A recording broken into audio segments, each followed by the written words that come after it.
मंडळी, तुमचे जर मुलं मुली विद्यार्थी 10वी 12वीची परीक्षा देत असतील तर परीक्षेला जाण्यापूर्वी त्यांनी मी सांगितलेला एक उपाय करायचा आहे. तो उपाय जर त्यांनी केला तर 100% ते 10वी 12वीच्या परीक्षेमध्ये चांगल्या मार्काने चांगल्या टक्केवारीने पास होतील. तो उपाय कोणता आहे जाणून घ्यायचा आहे. फक्त व्हिडिओ तुम्ही पूर्ण पहा आणि चॅनलला सबस्क्राईब नक्की करा.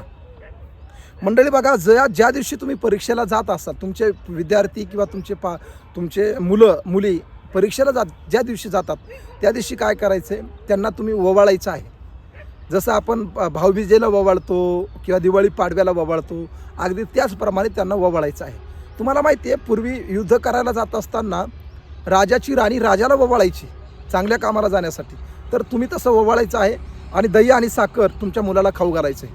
आणि काय करायचं मंडळी, तुमचा मुलगा किंवा मुलगी पेपर द्यायला जात असताना, परीक्षेला जात असताना ज्या दरवाजात जाणार आहे त्या दरवाजामध्ये काळी मिरची आणि लाल मिरची या दोन्हीचं मिश्रण आपल्याला दरवाज्यावर टाकायचं आहे.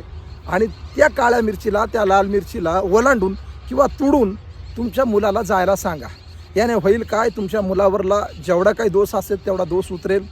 आणि त्यानंतर ओम ऐं योगेश्वरी सरस्वते नमः, ओम ऐं योगेश्वरी सरस्वते नमः अशा पद्धतीचा मंत्र त्याला वारंवार उच्चारायला सांगा. आणि ती लाल मिरची पायाखाली तुडूनच तुम्ही समोर परीक्षेला जा. फक्त जात असताना दरवाजाकडे वळून अजिबात बघू नका. आणि अशा पद्धतीने तुम्ही त्या ठिकाणी सुरुवात करा. आणि पेपर देण्यापूर्वी, परीक्षेला त्या ठिकाणी सुरुवात करण्यापूर्वी ओम ऐं योगेश्वरी सरस्वती नमः अशा पद्धतीचा मंत्र त्यांनी वारंवार उच्चारण करावा. अशा पद्धतीने जर तुम्ही उपाय केला तर 100% तुमच्या मुलांना चांगले मार्क मिळतील.